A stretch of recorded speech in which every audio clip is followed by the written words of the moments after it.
Broadcasting from the campus of Lynn Benton Community College. We are the Mid-Valley STEM-CTE Hub. I'm your host, Casey, and this is Closing the Gap.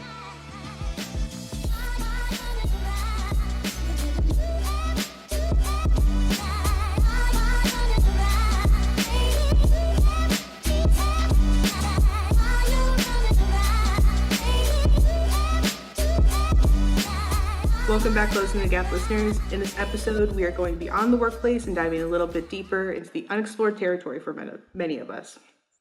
Today, my guest on the show is Dr. Robin Barre, a psychologist and expert in the practice of internal family systems.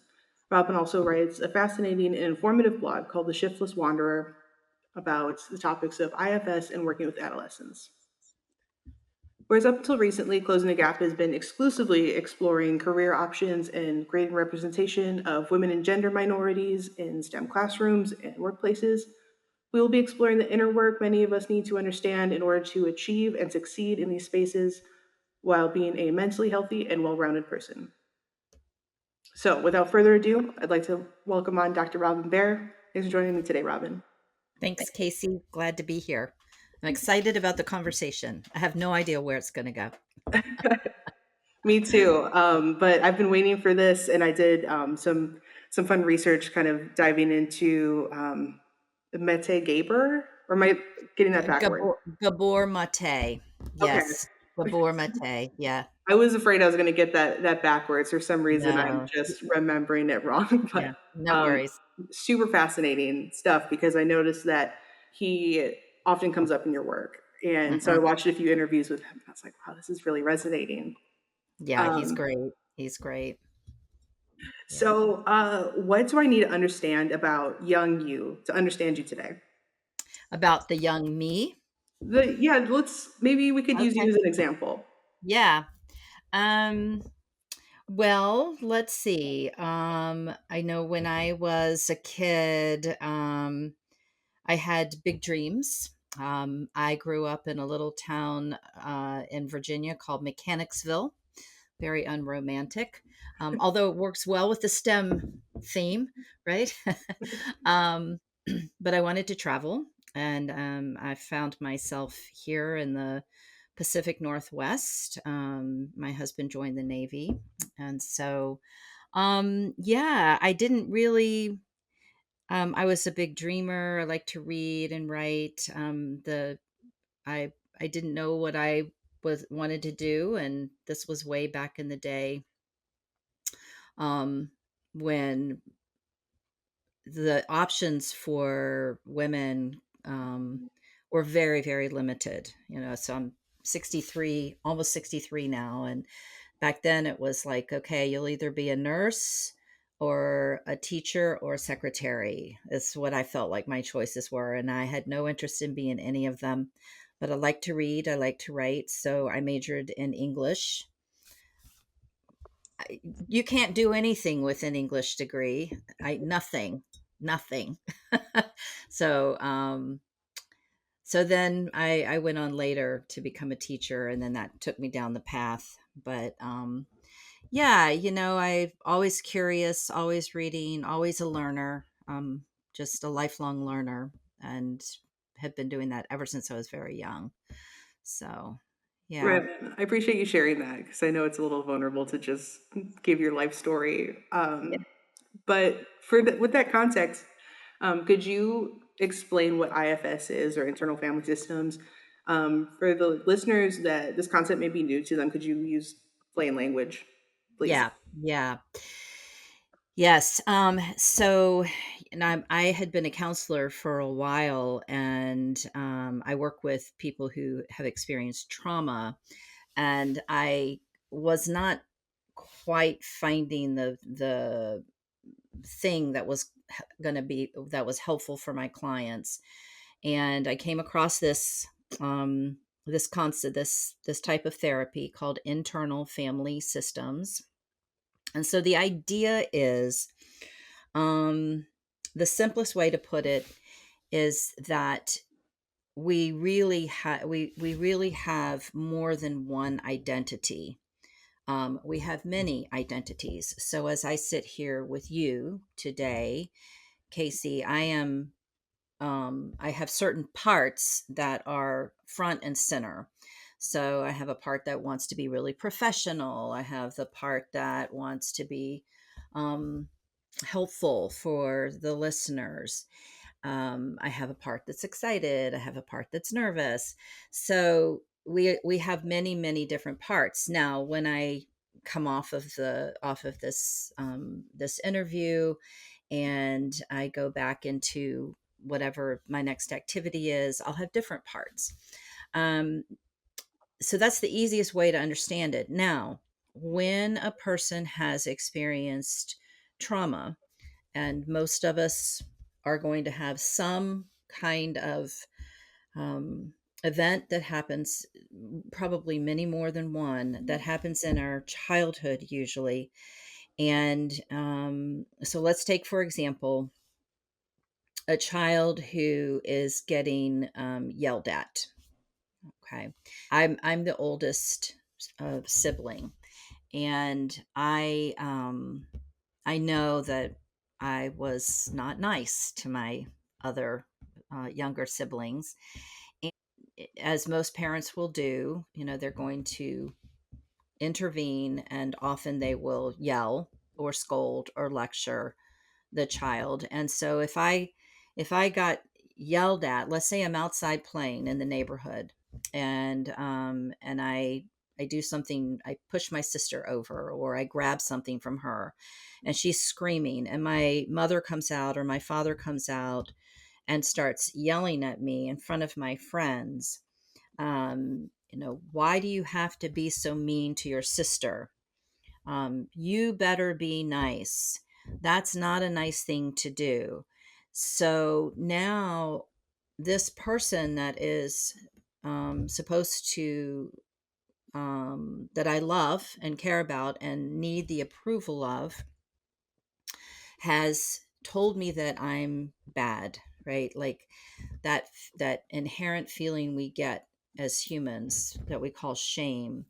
Now, if my mom had said that is shameful, or you should be ashamed of yourself, or I'm so disappointed in you, then what's happening is the my mother has got parts. She's got a part that's saying, "Uh-oh, my daughter is can't treat children this way. She needs to be nice, right? So she can grow up and be a decent human being." So she's got her parts, but when she yells at me, um, then that you should be ashamed of yourself, then there's a part in me, just a regular part, that takes on that shame, and now it lives in me. And now I don't need my mother to tell me I'm ashamed to be ashamed of myself. It lives in me. It's a part that now carries that burden. Now, shame is a terrible feeling. We don't like that feeling. And so then I'm going to have all kinds of other parts that pop up that start doing the job. So here's a good example. This is in my next blog on lying, when adolescents lie. So the next time I push my sister down, and my sister goes running inside to tell my mother that I pushed her, then I'm going to have a protector part that's going to come forward, and my mother's going to say, "Did you push your sister?" And I'm going to lie. Right now, I'm going to lie, because that protector part wants to make sure that I don't get shamed again, and it wants to make sure, this part of me wants to make sure that I can be seen as a good person, right? And now, if this pattern continues, if something like this continues, then and it continues to more or less work, and it doesn't always work well, then I may grow up, I may get into adolescence, and I may continue to lie, right? This is a particular protector part. Or it could go the other way. I get shamed, and now what I'm going to do is I'm going to do everything in my power to be the good girl. So I'm going to be very helpful, and I'm going to be overprotective of my sister, and I'm going to um, apologize a lot or whatever. So now, but those are still parts. right? So those are still parts. So then when we get into adulthood and these parts that do these particular jobs as we're growing up to make life work for us stop working, usually in our relationships is where they often will show up. So lying, of course, is not an effective way to navigate life, but neither is being a caretaker, right? We can only do that so much. And so then we get uncomfortable, and then usually we end up in therapy, and then the therapist says, oh, okay, well, let's work with your parts. So it kind of goes like that. Does that make sense? Yeah, that makes a lot of sense. And what I thought was interesting was that, you hear this word trauma, and I think trauma is thrown around a lot lately, not necessarily like in a bad way thrown around a lot. It's just that, it's coming into the common vernacular. People just kind Yeah. of understand it. But I think a lot of people think of trauma as like, well, I lost, my mom, and that was really traumatic, or I was in a car accident, and that's really traumatic, or I went and saw a war. But what I'm understanding is that trauma can be a smaller incident, or like, and it might not feel small, but it's much more of it could be an everyday thing. Yeah. Well, the thing that a lot of people don't understand about trauma is it's not necessarily the event. It's what happens inside of us when the event happens. That's trauma. So going back to the scenario, our hypothetical scenario, if I was a different kind of kid, maybe not so sensitive, um, and my mother comes and yells at me, I might not feel ashamed. Hmm. I might, I might just go, okay, no problem, and go on with my life. But you mentioned Gabor Mate, and this is why a moment like that can feel like trauma. Because what Gabor Mate points out is we have, especially as children, we have a basic need, and it's a survival need to be attached, to be taken care of, because we inherently know that if our parents aren't going to take care of us, we're in mortal danger, right? Hmm. And so in that moment when my mother is yelling at me, that's that's at stake. That's the feeling in me. It's like, uh-oh, I am bad. Shame tells me I am bad. Not that I've done something bad, but I am bad. And if I'm bad, then that means I'm in danger because you're not going to want me. Because who wants something that's bad? Now, this is not conscious. This is not a thinking thing on the child's part. It's a somatic. It's an embodied thing. It's something we feel. So it's almost like Um, life and death. it in those moments, it can feel like life and death, and so it and it happens. I mean, you know, it happens all the time. I mean, this is the life. This is life. This is what it means to live a life. We cannot walk on eggshells all the time. But what's helpful is when we begin to be aware, when we notice that something's not working in our life, then we have an opportunity to turn around and look at it and say, okay, what's going on, and get curious, and then we can work towards the healing. And I'll say one more thing about because I left out a big piece about the internal family systems work, is so you've got all these parts, and they have these jobs and burdens, and they work until they don't. And what is the healing aspect of this work is when we learn how to be in relationship. It's like self validation, it's like self compassion, so that we don't have these critical parts, judgmental parts, these parts coming in with these big agendas. But it's kind of making space inside, so we get back to this place where, and it's not a part, it's just this knowing that, I'm human, I'm perfectly imperfect, imperfectly perfect, and I'm doing my best. And I'm going to screw up, and then I have the opportunity to make it right. So we call that self energy. That's just who I am. Right It's on. the essence and core of who I am. And when we bring that into our internal system, into our to our psyche, then then everything can calm down. Our nervous system calms down.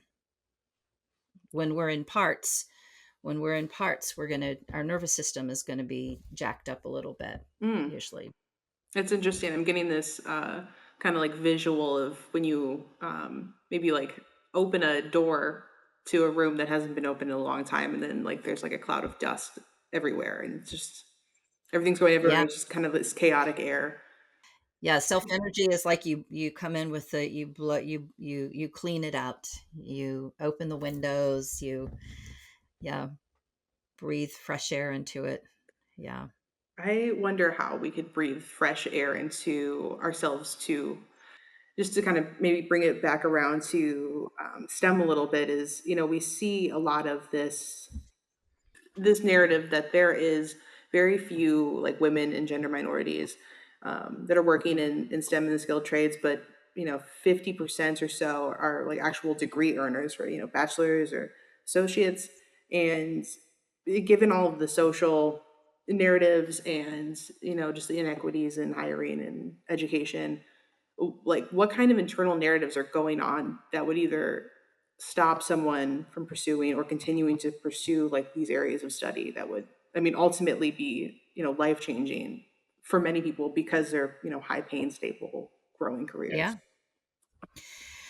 Well, I've been thinking about that question, and I have a couple of answers that tie back into internal family systems. So, when I talked about the burden, right? So the mother yells at the child, and the child takes on the burden of shame. So, what we know in this work, as people have sat with their clients over time, is we have begun to understand that there are some burdens that we take on that we call them legacy burdens.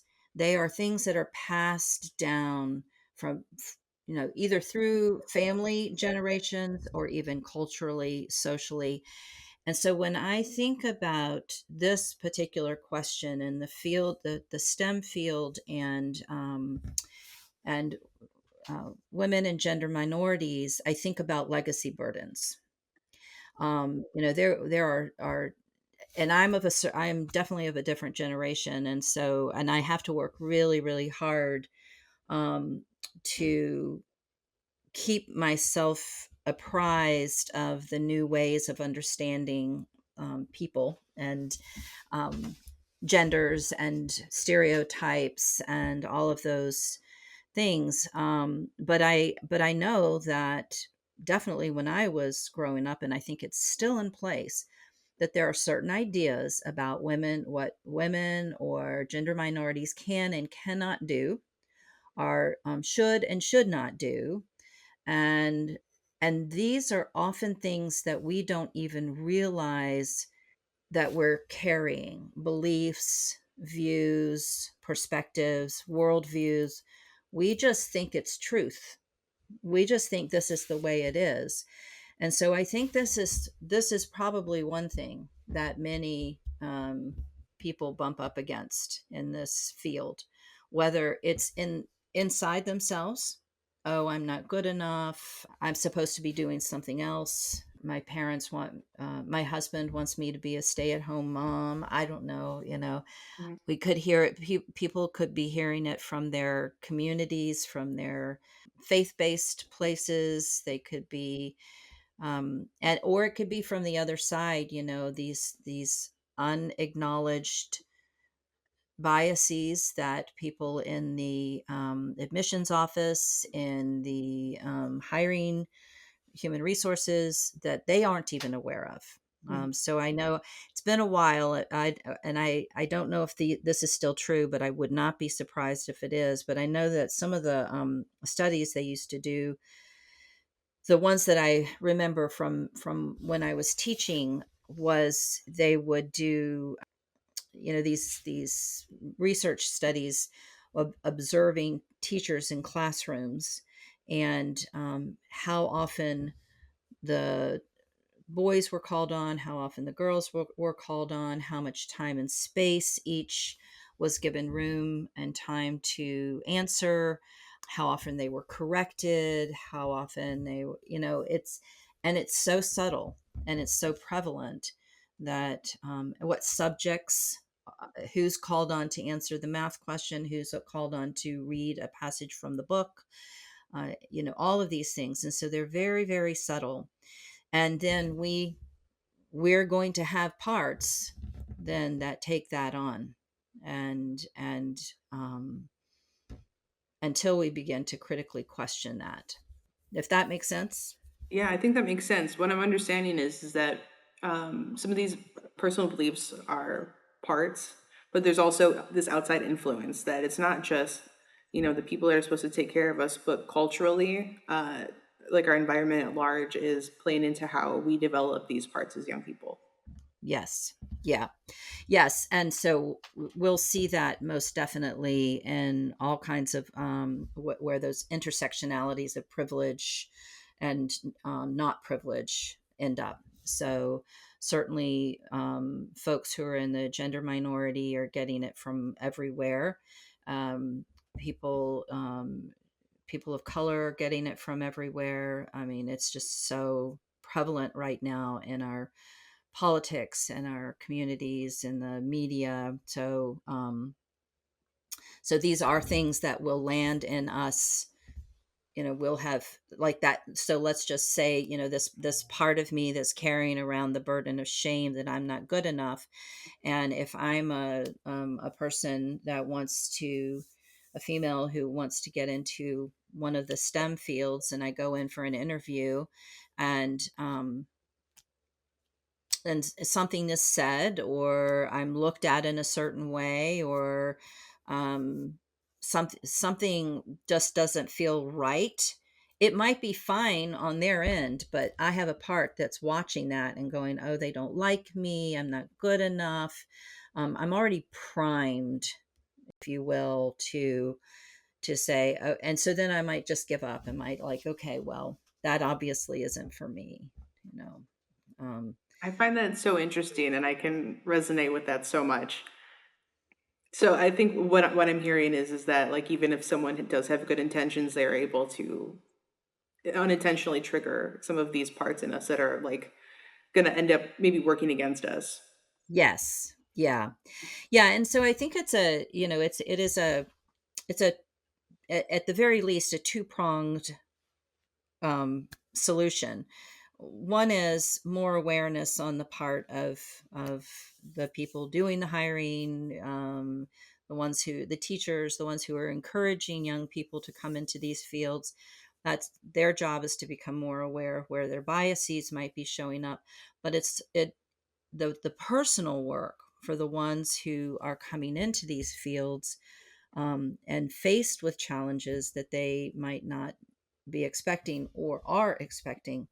Um, it's just so important to be checking in and discerning, where is this coming from. So let's say that I go in for an interview, and um, to what would be what's a good example of a STEM office, like what kind of career, Hmm. maybe like. Maybe like a civil engineer. I think Okay. would be a good All one. right, Maybe. great. Okay.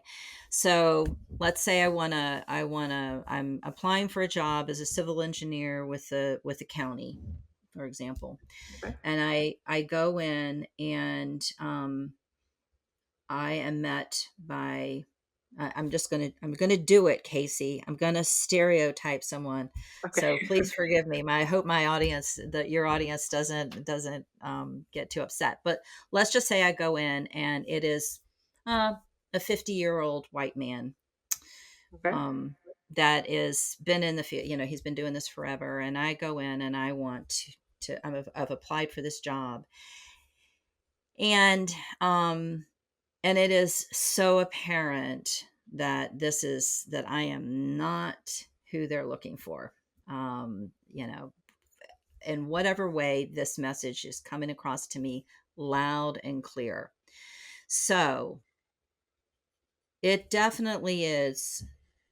The issue is these are his parts, his own legacy burdens. Women are not supposed to be civil engineers.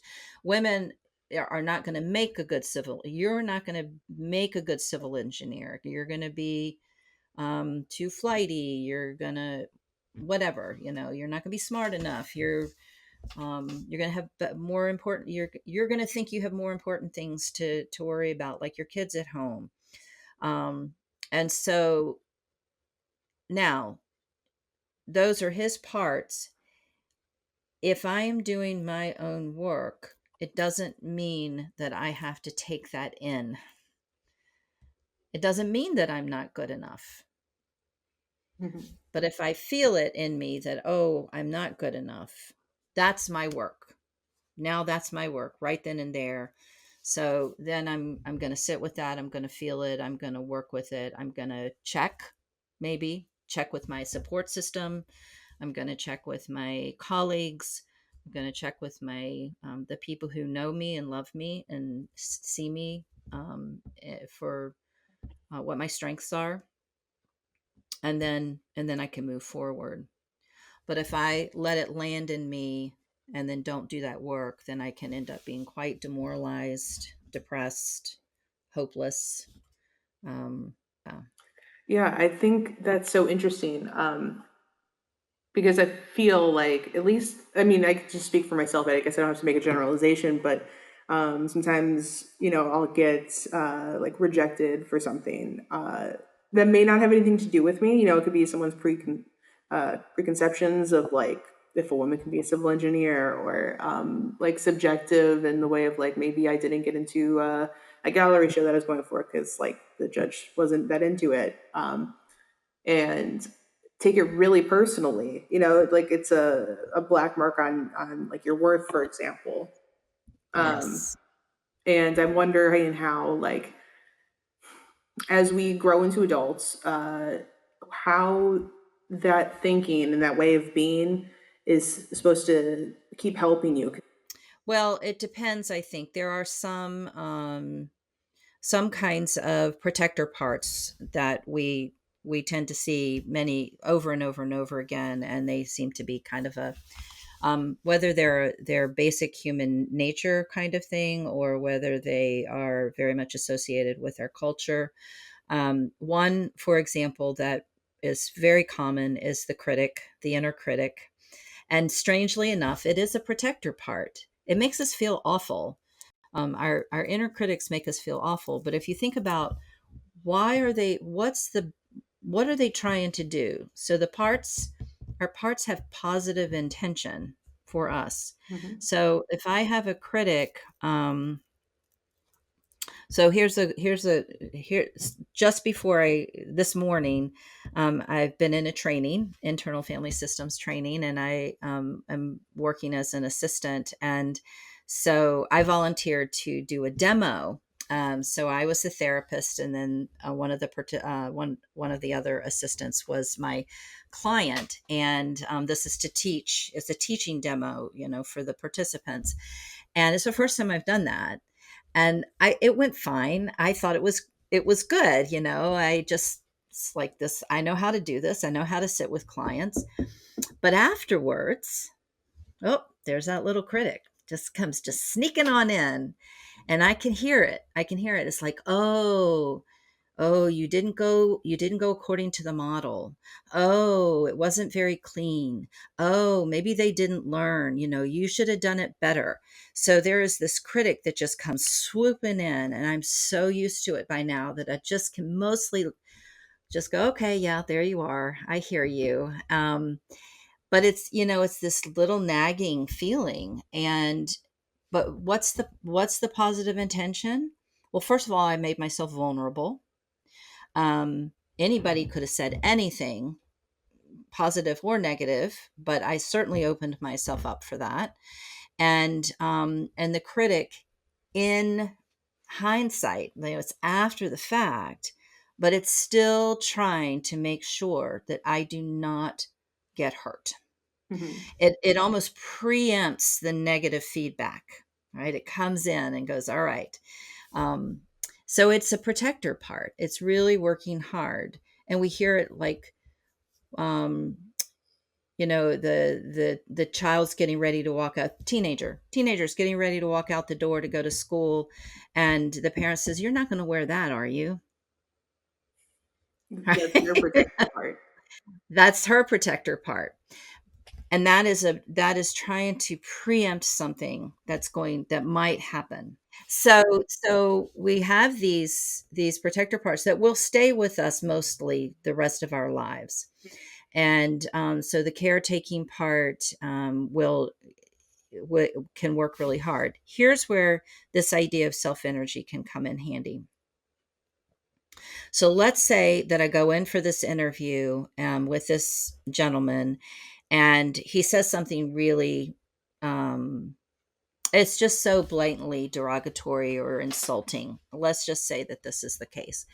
And I walk out of the interview, and here comes my inner critic. And it's saying whatever it's going to say. Who do you think you were? You knew you weren't going to get that job, and you weren't suited for it anyway, or whatever. So now, what I can do though is I can bring in that self energy. And self energy can bring us, first of all, it helps widen our perspective. Hmm. So I can leave, and I can either be really down on myself, or I can be pointing the finger at this man. He is such a misogynist. He is such a da da da da. I can really be hammering him, or hammering myself. But if I can get myself calm, just bring in a little bit of calm, validate that critic, right? I know this is the self-talk, right? This is the self-talk. I hear you. I know you feel like I shouldn't have gone in to do this. I put myself on the line. It's okay. I get it. It's okay. Um, so I'm calming my nervous system down. I can say those are his parts. He doesn't know any better. Maybe I don't know. I don't know what his story is, but I don't have to worry about him. Hmm. But what I can do now is, with this self energy, I can listen to this critic and say, okay, what can we do better next time? So I can actually use that as critical feedback that we call being self led. So it's not just criticism, but it's like, okay, maybe I shouldn't have worn this today, or which just stepped right into that one, didn't I?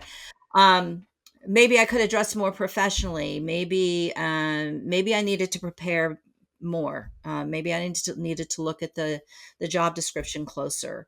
Oh, I misunderstood, this piece. So that's a place that I need to tighten up. So I actually can take in some of that criticism without crumpling under the weight of inner criticism. Does that make sense? Yeah, that makes sense. And like, instead of letting your inner critic like kind of eat you alive, utilizing that for some feedback on how to do things better. I kind of Right. wonder. We've heard like inner critic, we've heard protector. What are some of the other parts that are inside of people generally? Um, well, the parts that carry the burdens of shame and worthlessness and those kinds of things, we call them exiles. Mm.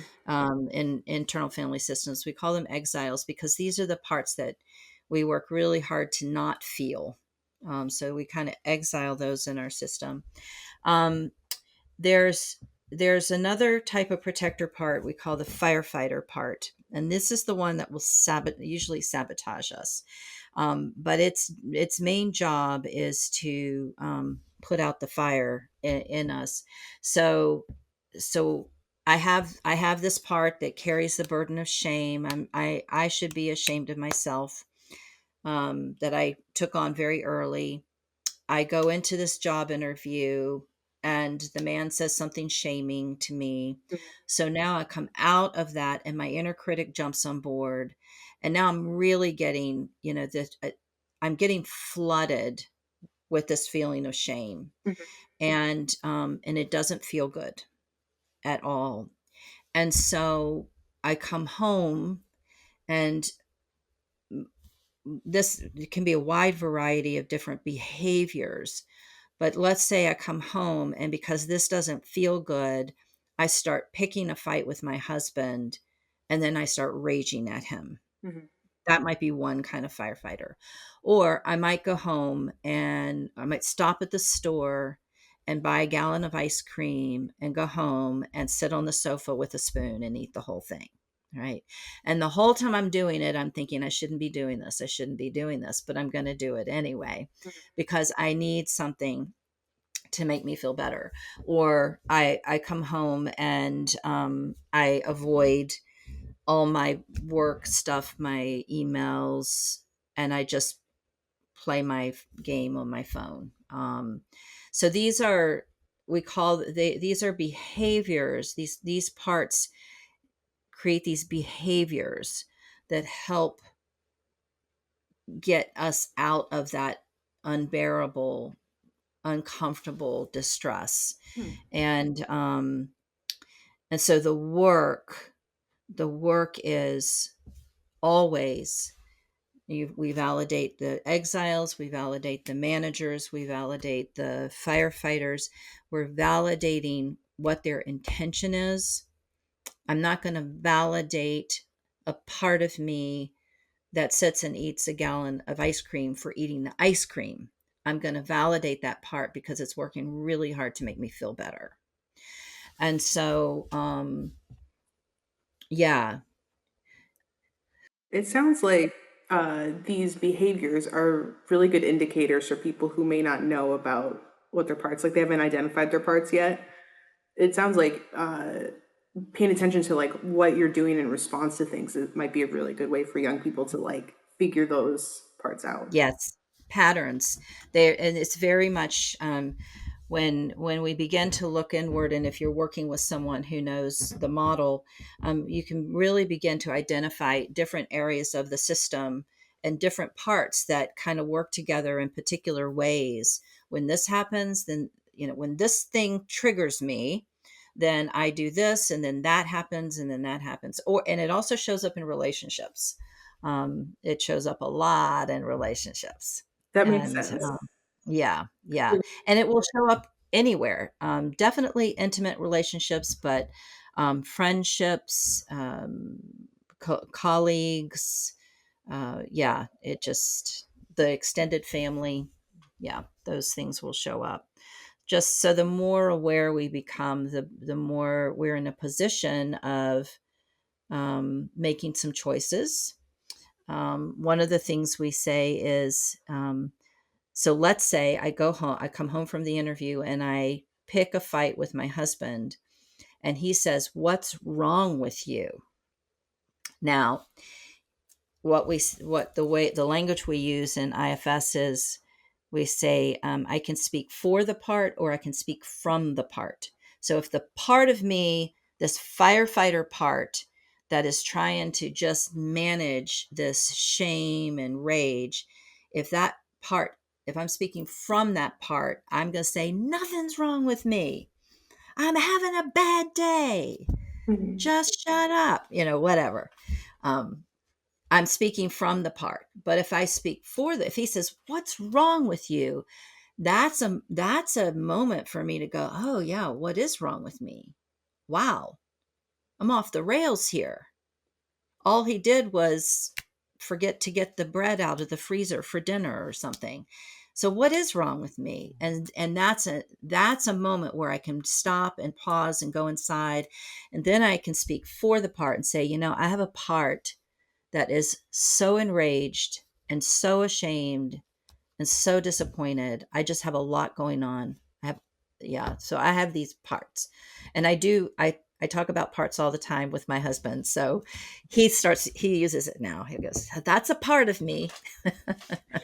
I think it would be, I appreciate you sharing that. And I think it would be really great to maybe put this into some context for maybe some teachers listening out there. Like, I think a lot of young girls tend to think that they are not good at math for one reason or another. Like Hmm. that's kind of a very common thing of like, oh, I don't want to go to college because then I have to do math, and I'm really bad at math, and it'd just be a big stressor.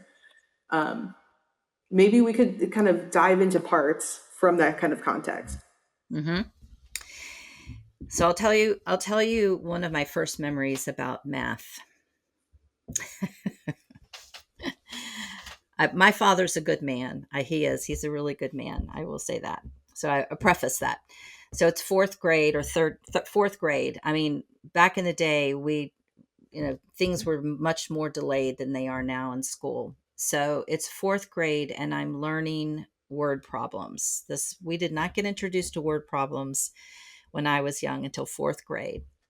And I did not like my fourth grade teacher. She was not very nice, and I did not understand word problems. It did not, this concept of a story with math, and not, I was so confused.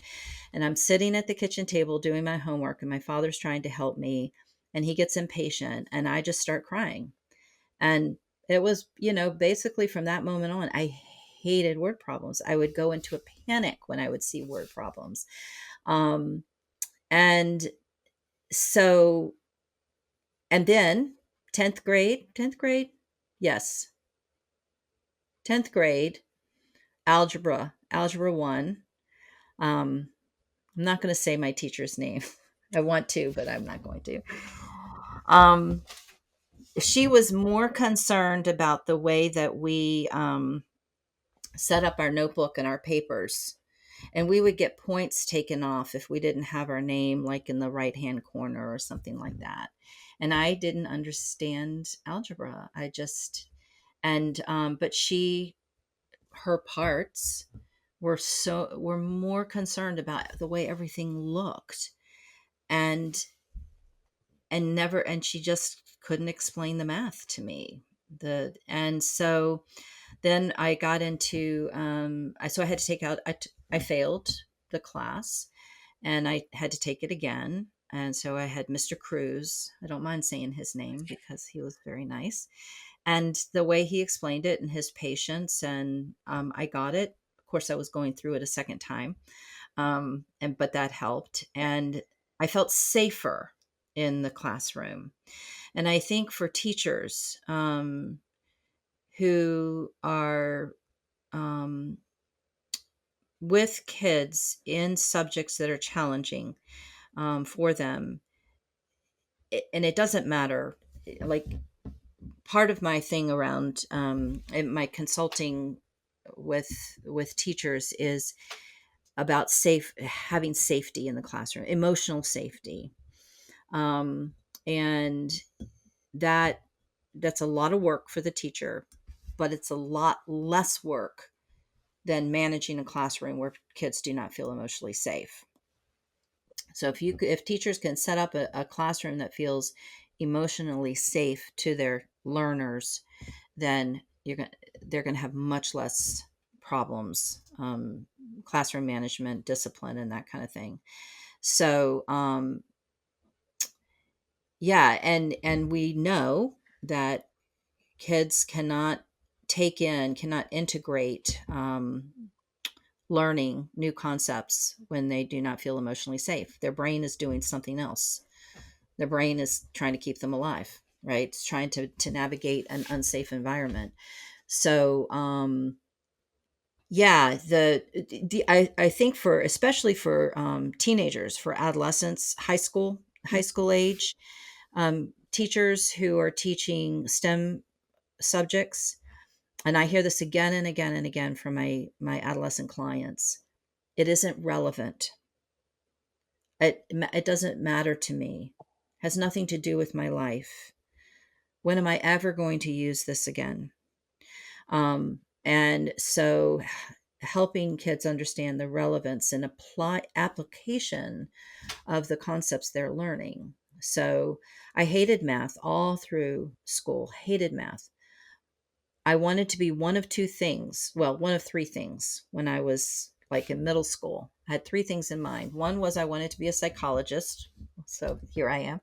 But I would make drawings all the time of houses and rooms. I wanted to either be an interior designer or an architect. But nobody ever told me that if you wanted to be an architect, you really did have to understand um, math and Mm. geometry and calculus. Nobody told me that. It was just this a bunch of stuff I was memorizing that I had no idea why I was memorizing it. Yeah, if you had context and you felt a little safer, maybe, your career would have gone in a different direction. Possibly, possibly. Um, or I might have felt like I had a broader choice, Mm. you know. Yeah, I like that because then you're thinking about the ways that you could set yourself up or like you could set your students up for success. Yeah, yeah, to set them up for success and to set them up so that they have choices. Yeah, so that they have choices. And my path was a wandering path. It took me. That's part of why it's called the Shiftless Wanderer, because it took a lot of different roads to get here, and I do feel like I've landed where I need to be. But interestingly, part of that path was I did end up having to teach math to high school students. It was GED. It was GED math. And I was teaching downtown at a downtown Seattle, and it was a very small alternative high school classroom, one room school kind of thing. And I was teaching all subjects, and I had to learn how to teach math, and I did, and it worked, and I understood more by teaching it than I did by being a student.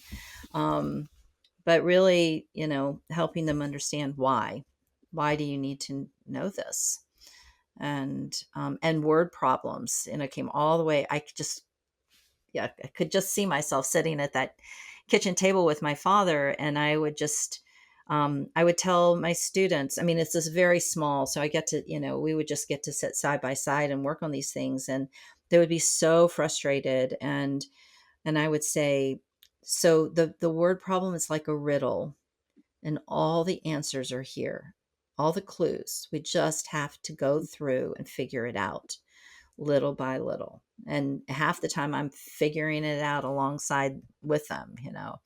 Um, and if they got it wrong, or if they didn't understand and threw their hands up in frustration, I would actually just say, I am delighted you don't get this. I'm delighted you got it wrong, because now I get to be your teacher. So I wouldn't be able to be your teacher if you were getting it right all the time. That's what you're here to do, is to learn.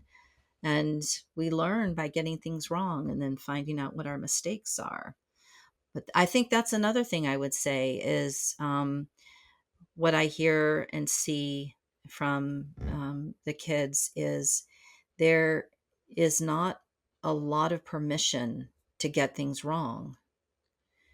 To get things wrong is bad, and I'm this is not what school is about. This is not what education is. Education is about trying things and getting them wrong and figuring out, where did I go wrong and what do I need to do to fix this. But we have this mentality now that you're supposed to get it right, and if you don't get it right, you're bad. And that is a it is a very it's you talk about kids taking on parts, right? And